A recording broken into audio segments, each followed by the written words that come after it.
This is Andrew Austin, and this is the Freedom and Reason podcast.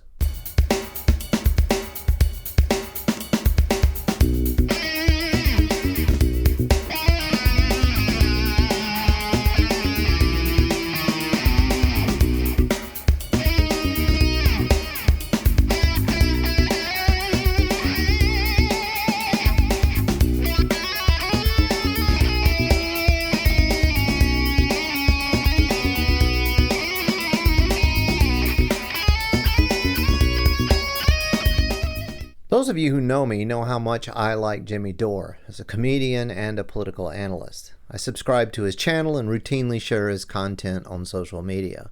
Dore is on the money most of the time, but Dore makes errors that are emblematic of two key misconceptions that undermine clear political thinking on the contemporary left. The first is the conflation of progressivism with populism.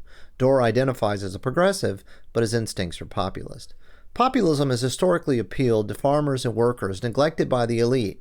The elite in question are cultural, economic, and political elites associated with corporate and financial power.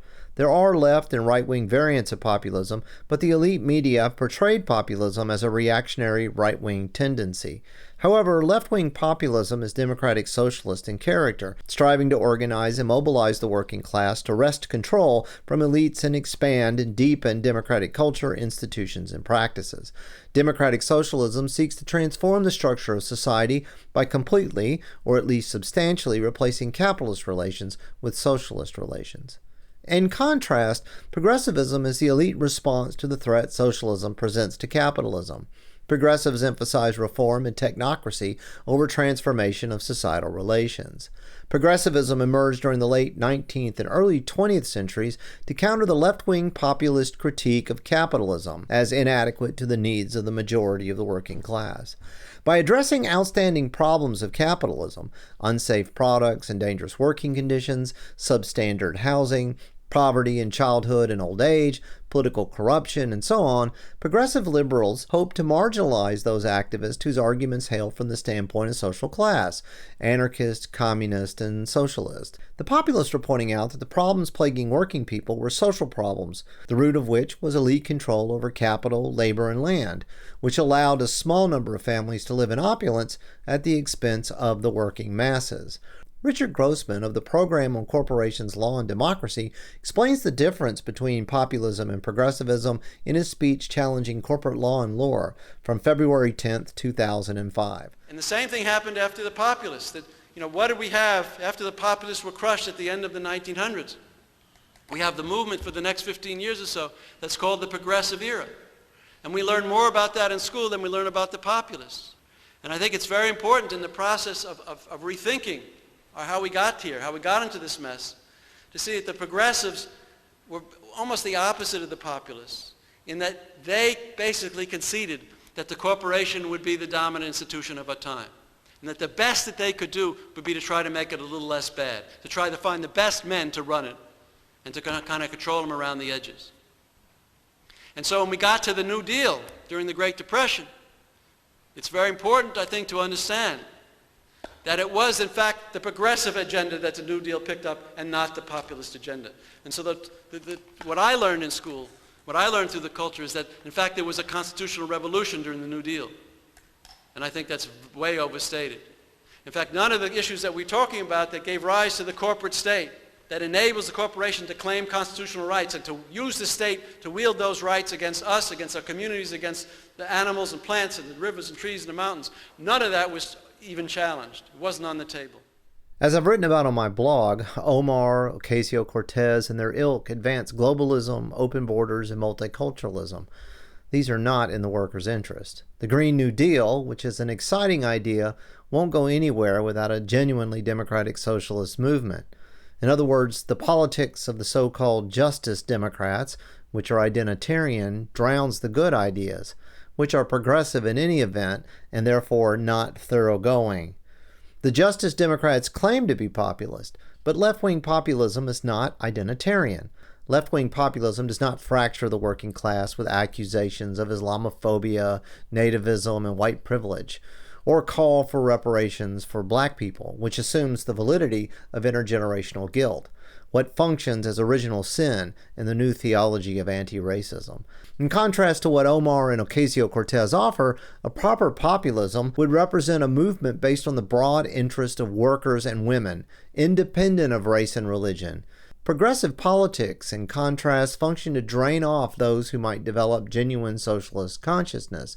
To be sure, many of the issues Justice Democrats identify are important issues, but without a genuine socialist politics, without genuine left-wing populism, they alienate working people. Frankly, it's almost as if they are designed to work this way. Dore's self-identification as progressive leads him to identify with politicians such as Ilhan Omar and Alexandria Ocasio-Cortez, politicians of the Democratic Party, falsely portrayed by the media as lying along the far left of the political spectrum. Both are members of Democratic Socialists of America, which is an arm of the Democratic Party. Omar and Ocasio-Cortez are not actually socialists, but progressives. They support policies harmful to the working class. In this way, so-called democratic socialists function as sheepdogs, portraying the public functions of government, such as education, healthcare, infrastructure, and social services, as socialism. This brings me to the second key misconception on the contemporary left, the conflation of socialism with the public functions of government. Before explaining this problem here, I want to share the clip from the Jimmy Dore show that inspired this episode of the Freedom and Reason podcast. So speaking of groceries, there was a town in Florida. There's a town in Florida called Baldwin, Florida. And 68% of the 1,600 residents of Baldwin, Florida, where the median income is $44,000 a year, they voted for Trump, right? And here's where it is. You can see where it is. It's right by Jacksonville. It's up there. It's about a 20-minute drive to the ocean from Baldwin to the ocean. And well, guess what happened? Recently, they lost their only grocery store, which has been a particular hardship for the large number of seniors who live there, many of whom are no longer able to drive. So what did they do? Bunch of Trump voters, what did they do? Well, they opened up a city-run grocery store that operates on a break-even basis with the clerks, stockers, butchers, and other staff all drawing paychecks from City Hall. Wow. Isn't that something? Yes. Well, this is the definition of socialism. This is unquestionably a socialist enterprise, but the town's residents don't see it that way. As Mayor Sean Lynch, a retired Navy vet, told Washington Post, "We take the water out of the ground and we pump it to your house and charge you." That's called socialism.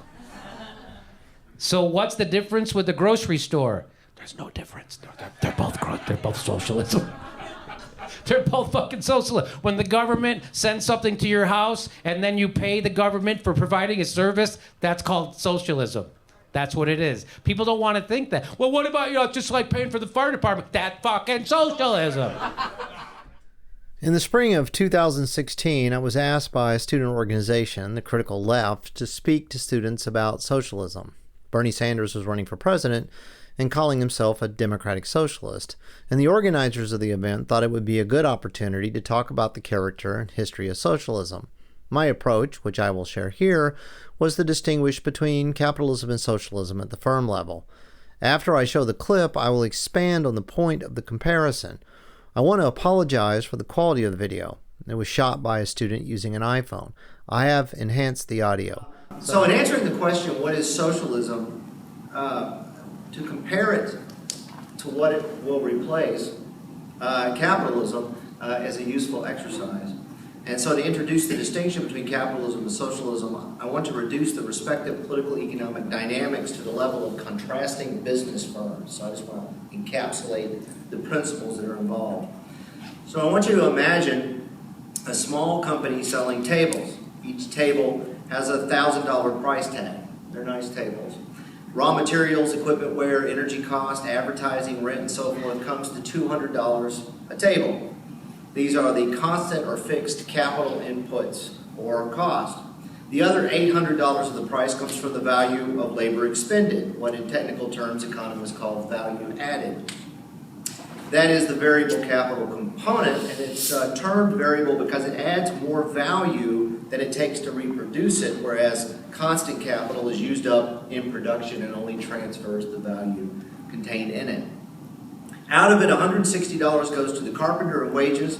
The working day is 8 hours long, so the carpenter makes $20 an hour. He makes a table a day. The remainder of the value added, $640, goes to the person who owns the company. And let's say that his name is Bob Fortner. If Bob pays the carpenter the difference between what the table sells for and what it costs to reproduce the constant capital inputs, then Bob will have nothing at the end of the day. Bob is in business to make money, obviously. To make a profit, Bob must pay the carpenter less than the full amount of the value added in production. The larger the portion of value added is paid in wages, there we go, the less profit there is for Bob. And Bob can reduce labor costs and thus make more profit either by paying lower wages or by increasing worker productivity. All this depends on Bob selling tables. Let's assume that these tables are selling like hotcakes. Let's assume further that Bob employs 10 carpenters and they produce 10 tables a day. The daily constant capital input is then just like a multiple of 10, right? 2,000. The daily variable capital costs are $1,600. The value added by labor is $8,000. The company subtracts the $1,600 a day in wages and banks the $6,400 daily. And by the end of the week, at $20 an hour, each worker will have earned $800 in wages. The owner earning $800 an hour, what each worker makes in a day. He will have earned $32,000 in the week. Annually before taxes, the worker will have earned $41,600. However, Bob will have made $1,664,000. This is before taxes, so that you realize there's other costs involved here. By making 75% of the value added in production, Bob makes 40 times what each worker makes in a year. Bob becomes a millionaire without making any tables. Of course, to be fair, his company makes tables. This is the basic premise of capitalism. And if you're pro-capitalist, you shouldn't be ashamed of this premise. The state and law protect Bob's right to own a business in order to derive an unearned income from the labor of others, and it's technically considered an unearned income. Individuals who rent themselves to capitalists like Bob in order to obtain the resources they need to live, right, are attached to this process. The prevailing ideology celebrates this arrangement as virtuous. The ratio of surplus value to the worker's wages is the main source of inequality in capitalist societies. Bob is a risk taker. Bob is a job creator, and the carpenters are expected to be grateful and industrious while he tells them what to do all day. Now, the capitalist scheme varies culturally and historically. In some societies and sectors, workers toil at the will of owners and accept the wages capitalists like Bob provide. It's better than going hungry. In other societies and sectors, workers have protections. For example, the no dismissal without cause, or can collectively bargain for wages and benefits, if there are unions.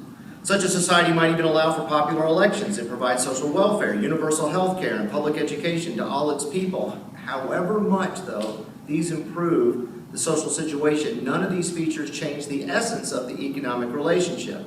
Bob appropriates the value of the carpenter's labor. Now imagine a society in which the carpenters collectively own the company that produces the tables. The carpenter keeps the value added in production, or $800 a day, for each worker instead of $160 a day salary. At this rate, each worker will earn $208,000 a year. I just checked, and that puts each carpenter in the top 2% of income earners in Wisconsin. First, workers are effectively double taxed.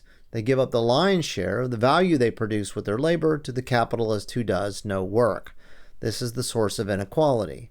Then the worker pays taxes on his earnings. In a socialist economy, the worker would not be taxed twice, but instead taxed once on the income derived from the share of the surplus value he produces, which would, as I showed in my talk, represent several times the income he makes in the capitalist scheme. And of course, he would be taxed because government needs funding. There are many populations who need government support. The elderly in retirement, children, parents taking care of children, the disabled, and then there is education, healthcare, infrastructure, the police function, and so on. Second, the butcher, cashier, stockboy, and other employees of the grocery store are not deriving their income from the surplus value they produce with their labor.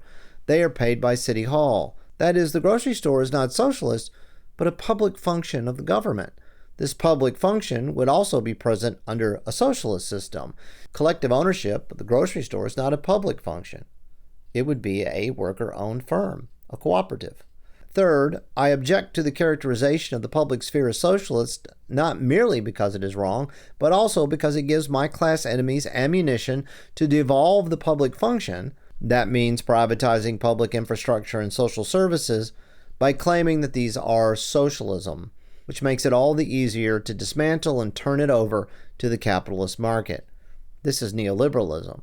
Perhaps if the conflation was appropriate, we could argue that it is better to call a spade, but it's wrong. So why do it? Workers under socialism are not paid out of tax dollars, but derive their income from their labor. Public employees do not work in socialist enterprises, but state enterprises. The state is an ancient institution, its character determined by the mode of production in which it appears. The notion that a capitalist society has a socialist state or government is an odd construction. Ask yourself, in what way is the military socialist? What surplus value do soldiers produce? Or to put it in capitalist terms, what is the value added? And if you can identify that for me, explain how the soldier is in charge of it. I wish this were a small error, but it's not. It does not deter me from recommending Jimmy Dore's show to you. I still urge you to subscribe and watch. As I said earlier, most of Dore's content is spot on. You will find his critique of warmongering Democrats and media and propaganda useful in arguing with your family and friends.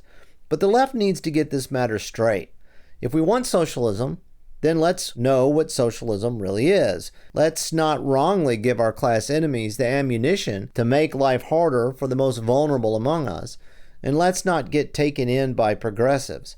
As Grossman told us, before we endure another generation of activists trained in progressive thinking and practice, let's think about what it will really take to transform social relations in order to build a democratic world, a just society, and a sustainable future.